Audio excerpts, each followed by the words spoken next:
I don't know if y'all seen this, but Drew Brees, New Orleans Saints. Sorry about Rogers. I know you from New Orleans. Oh, that's okay. I ain't never done personally. Drew Brees, and I like Drew Brees. I think Drew Brees is a hell of a quarterback. Yeah. And I know that Drew Brees do a lot of, a lot of work in the community.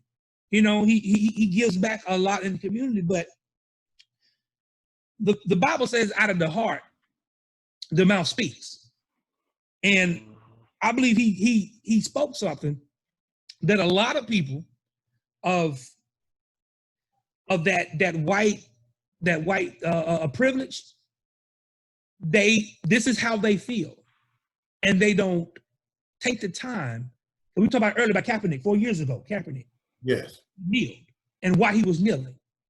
And it's 4 years later, and some of these white people they still think it had to do with that daggum flag, and that's not the case. Yeah. It's what it stands for, and the wrongly murdering and policing of Black men and women. Right? Now this is what Drew Brees read. This is what he said if y'all haven't seen this. Drew Brees says, I would never agree with anybody disrespecting the flag of the United States of America or our country. And is everything right? He said, and is everything right with our country right now? No, it's not. We still have a long way to go. Then he goes on to say, but, I like the but. But is, y'all scholars in school, you know what but is. But just normally wipes out everything you just said before, right? Yeah. So, but, he said, but I think what you do by standing there and showing respect to the flag with your hand over your heart is it shows unity. It shows that we are all in this together. We can all do better, and that we are all part of the solution, right? Then he goes on to say, and it's not on here, but I saw it somewhere else where he was talking. I saw a soundbite where he talking about his daddy, his granddaddy been in the military and stuff like that, and all that, all that. Okay, kudos. My daddy was in the military too. I got his dog tags on. My dad fought in the military. My dad don't have a problem with Colin Kaepernick kneeling. And my dad was in the military. My dad fought for this country. And my dad don't have a problem with Colin Kaepernick kneeling. He doesn't. Right? What we are fighting for, if we are so together in this, why are you and people who like you come out on the better end of the stick than we do? Why are you, when you ride with people in your car, you don't get pulled over with having 3 or 4 folks in your car? If I'm riding too deep, just too deep, Price can attest to this. Me and him come back from Arkansas, riding too deep in a Buick. That's right. And we get pulled over by state troopers, right? Yeah. Talking to us about where we going. You remember that, Price? I remember it. So, yes. so before we go talk about this togetherness, we are together in this. No, see, we ain't together in this really. I mean, we're together, but we ain't together. We want unity. And he had to issue an apology. Well, he issued an apology. Somebody came out and told him to issue an apology or whatever. But here's the deal. When they issue an apology, they be a part of lying. Okay? they be a part of lying. And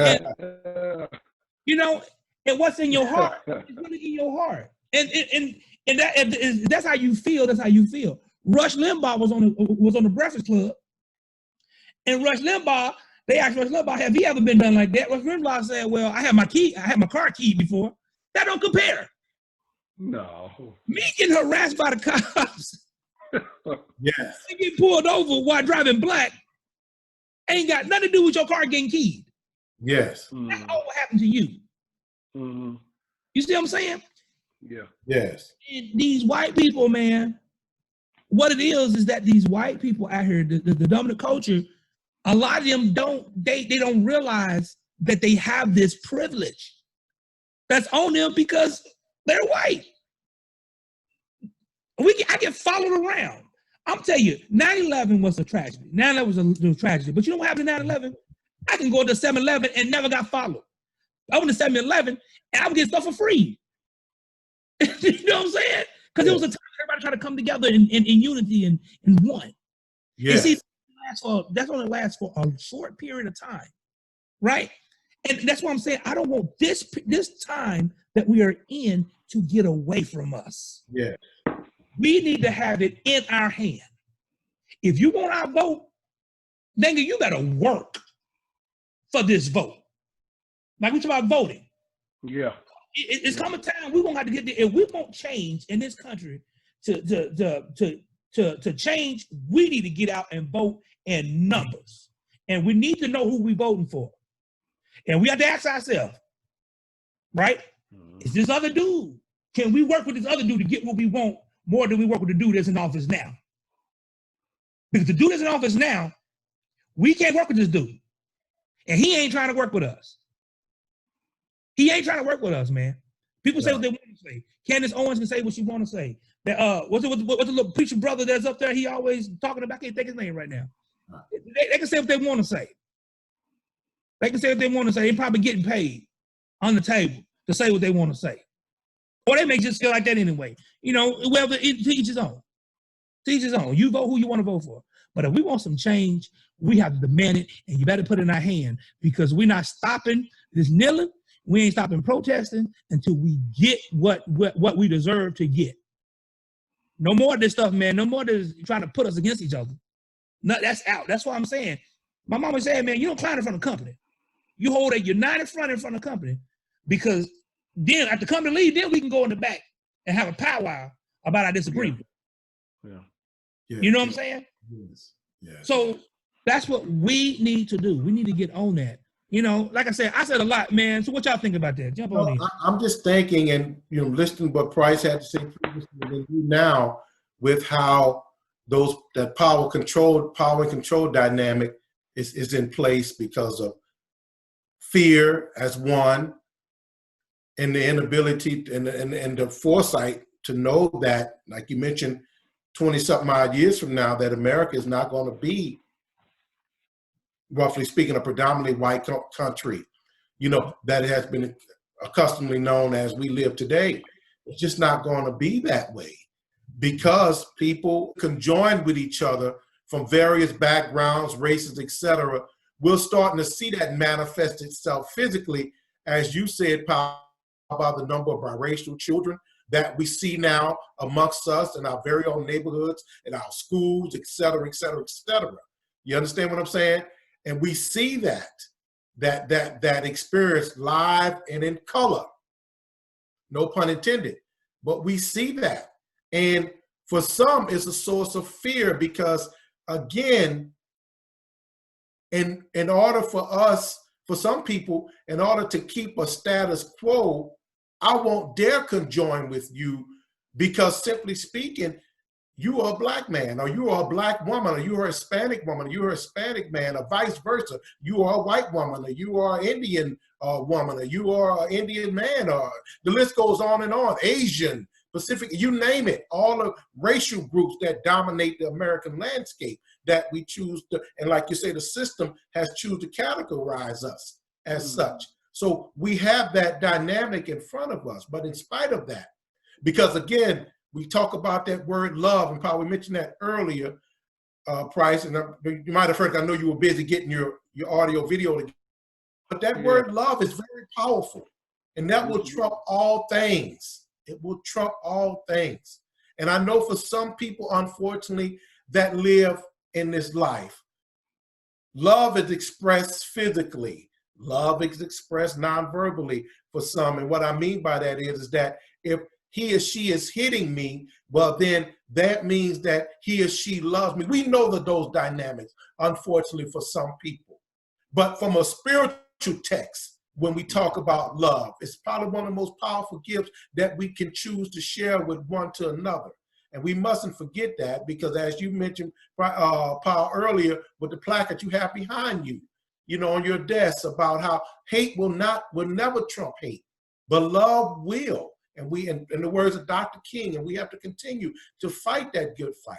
And far as this power and control dynamic, what 3 words that come after that, I think, is that if and when that time will come, is that the blood, the sweat, and the tears, like so many before us that have sacrificed their lives to get to where we are. And again, this goes beyond color, that those giants that have come before us to make the country the place it is for us to exist, that we have to continue to work towards that goal. But the blood, sweat, and tears is going to have to be a part of that sacrifice.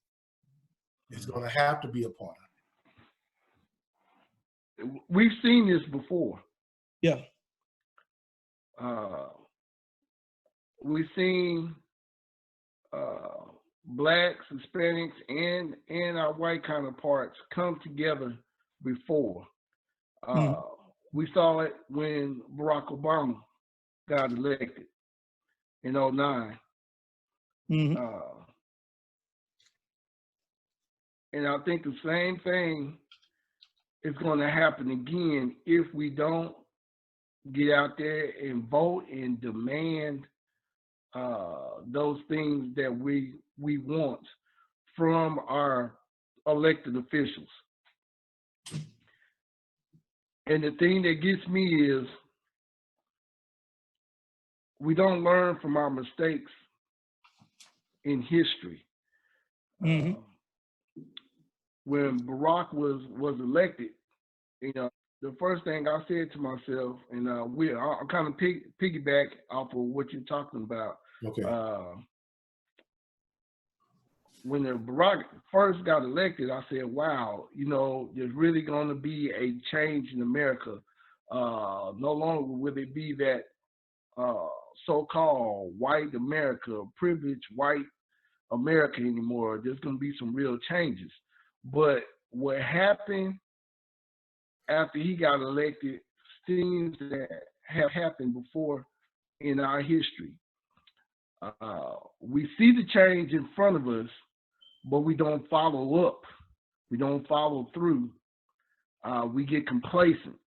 So all we do is vote for the president. Then all the other elected officials, we don't think about it. We don't look them up. We don't see what they're about and what their agendas are, and we kind of just let it go, because in our minds we think that one man is going to be able to change this United States, and one man can't do it by himself. It's going to take, the collective to be able to get those changes in place that we want, and to see the changes that we're looking for to make this country or mold this country into what the people really want it to be. And what y'all think about Drew Brees, though? What y'all think about his statement? Again, going back to what Dr. King said, I'm sorry, Price. When you asked that, it made me think, because Russell had brought this up to me, Everett. And the first thing I thought about this morning when I got a chance to respond, after I thought about all the things that he's accomplished, all the privilege that he's been able to access, all the accolades that have been bestowed upon this gentleman, is that, and this is before the outcoming of the apology, is that, and I think Dr. King said this, nothing more dangerous than a person, and correct me if I'm wrong, fellas, that displays sincere ignorance and conscious stupidity. And those are the two things I thought about when I thought about his comments. Oh, wow. Yes. I didn't get to actually hear, or see the clip of what he said. But again, we looking at a group of people that have always been considered on top, always had the right to, never had things taken away from. So again, when you have that type of mindset, it's going to take a lot to change that. You just can't. It's not an overnight fix. We all know that.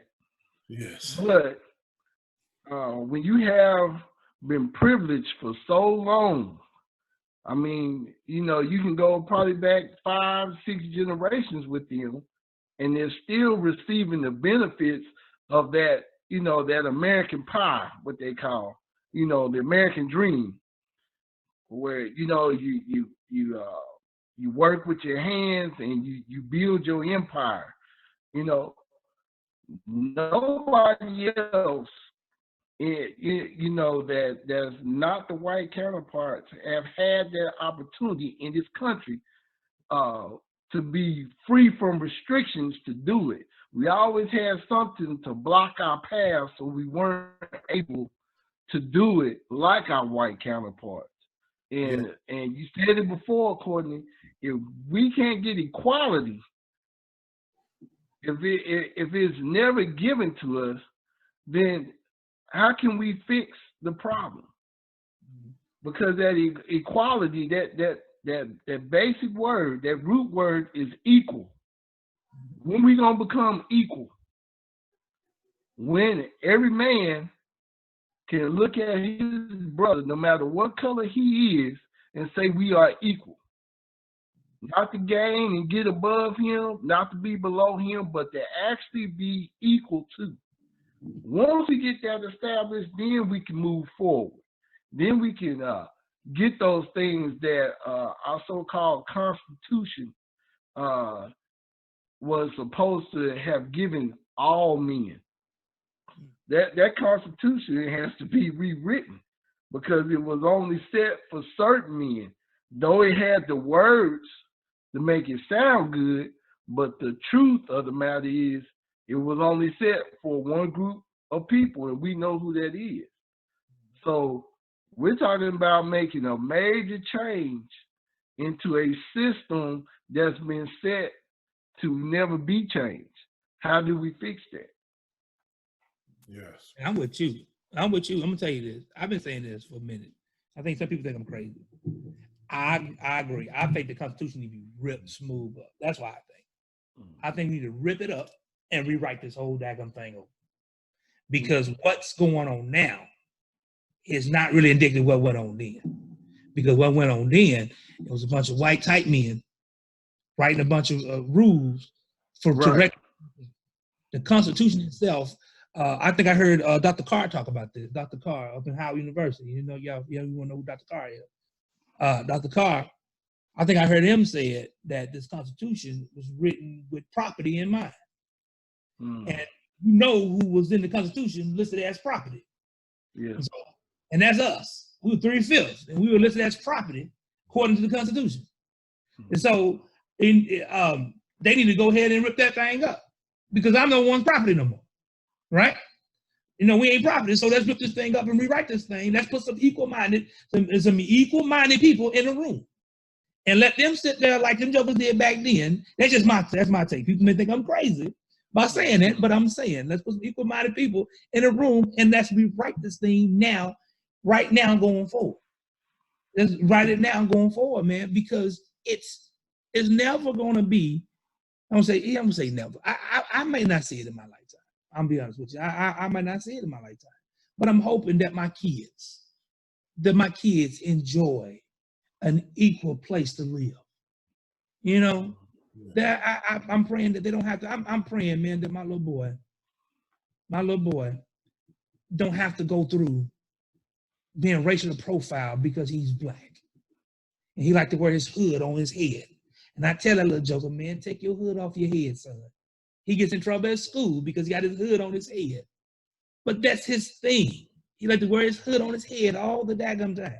Man, take your hood off because I'm telling him to take his hood off because I don't want him to be out walking the street with his hood on and somebody say, well, he look like somebody that did something. You know, we always fit the description of somebody all the time. Just like Mr. Aubrey in Georgia. Yeah. They said that's what they said. He fit the description, or he looked like somebody who was around here stealing. Right. Now, he could have been any black dude that fit the description. And they always say that.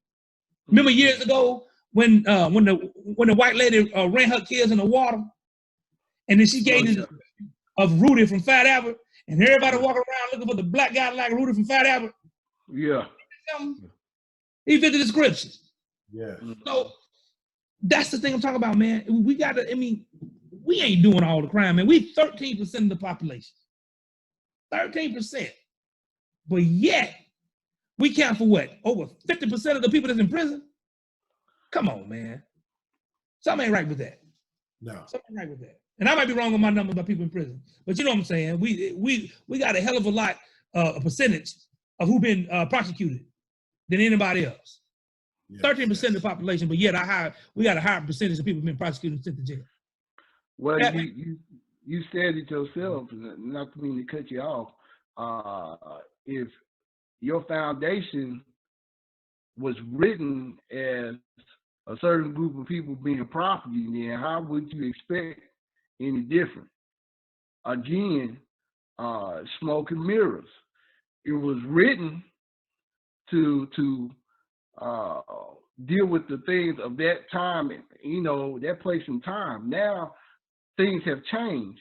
It hasn't been rewritten, and we're still standing on that, expecting for change. You know, how can that be if we see these things are happening, but nobody has actually challenged that? And I wouldn't say rip it up. I would say put it in the glass, put it in a museum as part of our history to learn from and what not to do.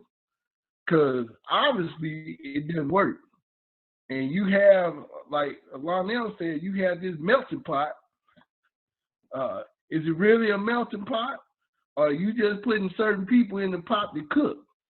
You only got one group that's stirring the pot. Everybody else seems to be in the pot screaming and hollering. You see what I'm saying? So somewhere there has to be a change made. So if we really want changes made, then again, we have to go to the root of the problem. If the Constitution is what we stand on, obviously it's not working, then that's something that has to be changed. And I agree with you. We need to get some level-headed, equal-minded people that have a council to get together and say, we the people, and start writing. And then go from there. And then if we the people agree upon what has been written, then our Constitution has just been changed. And I think that's the only way we can move forward. But again, you have certain people who have been privileged and always want control in their hands. Fear is a powerful weapon. It sure is. It's a powerful weapon. If you can keep people in slavery for 400 years because of fear, then imagine how long you can keep people under your boot with control. Nobody's going to stand up and say anything, then it's going to stay its course. It's not going to change. And I agree with you. I think we all saying the same thing, but we're going to have somebody step up. You're right, Brian. And to add to that, Price, to add to what you're saying, that word fear is such a powerful word, because just like anything, they always say, you back anything into a corner. Yeah. Chances are they're going to come out doing whatever they got to do to survive. We see it in the animal world. That we see it. We witness it. We already know what it is in the human world with people and who, when we're cornered and we're forced to react because of people that have put pressure on us, this, that, and the other, because of fear, et cetera, et cetera.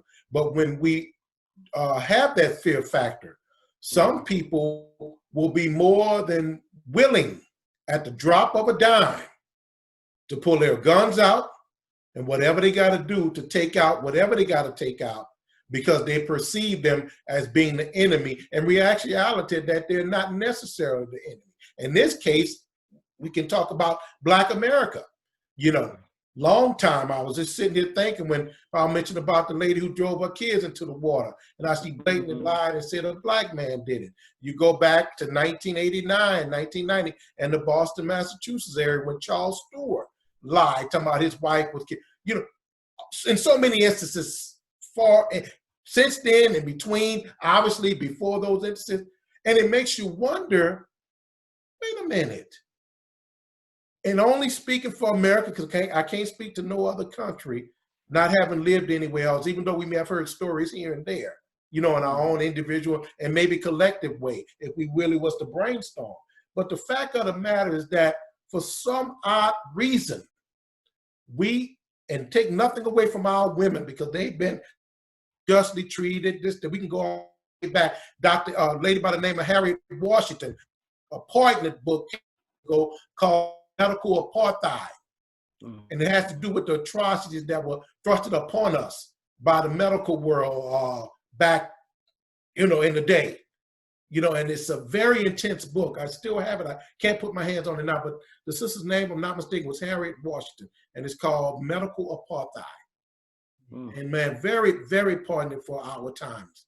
But what I'm alluding to again is that we have been, for whatever reasons, so vilified as men in this country.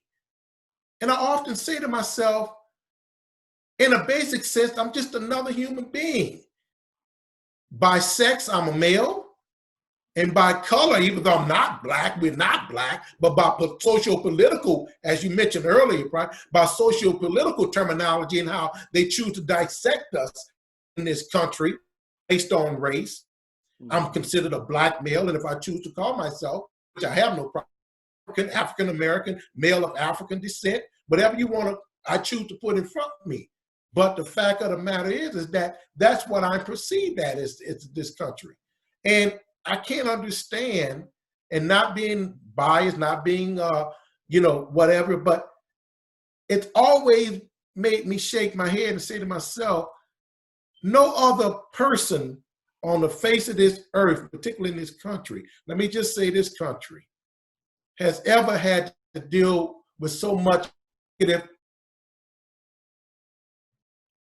subjectivity of violence, of being prejudged, of being vilified, of being looked at as a monster. What's her name said that on her show earlier this week, it might have been last week, the sister there who has the morning show on Heaven 97, Campbell, one of the Campbell sisters that have the show on Heaven 97, comes on 5 in the morning with Griff. I forgot her first name, but she said that, man, it just seems like our men are like the American monster. And don't quote me word for word what she said, but she did mention, and I thought about it, and not that I have never felt or thought about that word before, but I'm like, man, we're treated with so much violence, and I'm speaking from a general aspect and speaking from a real aspect too, till it makes you wonder that God has given us a special gift to just want to get up every day, to survive, to make it, to understand that once we go out into the public arena, that anything, if we are paranoid enough, because sometimes and that's another conversation I would like for us to have at another time, the psychological aspect of what these type of things do to us, because we're only human when it's all boiled down.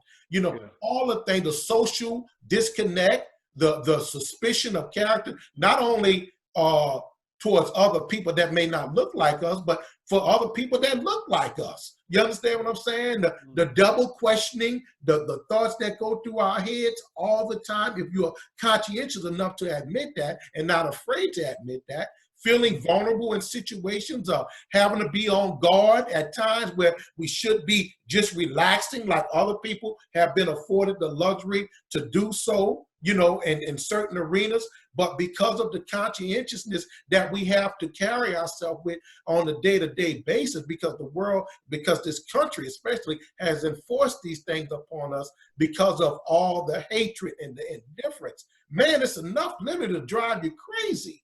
But thank God that we were able to withstand these things and we're able to push on.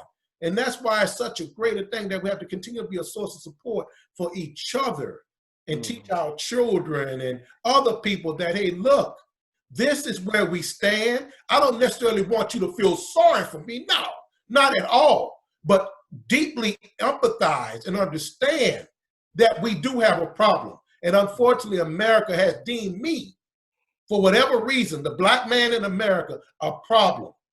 when in actuality, all the great accomplishments our forefathers, and still to this day, that we'll continue to amass the things that we've done in America and for America should be greatly appreciated. I'm not saying people haven't, of all walks of life, haven't appreciated, but those things should be noted and should be respected by all.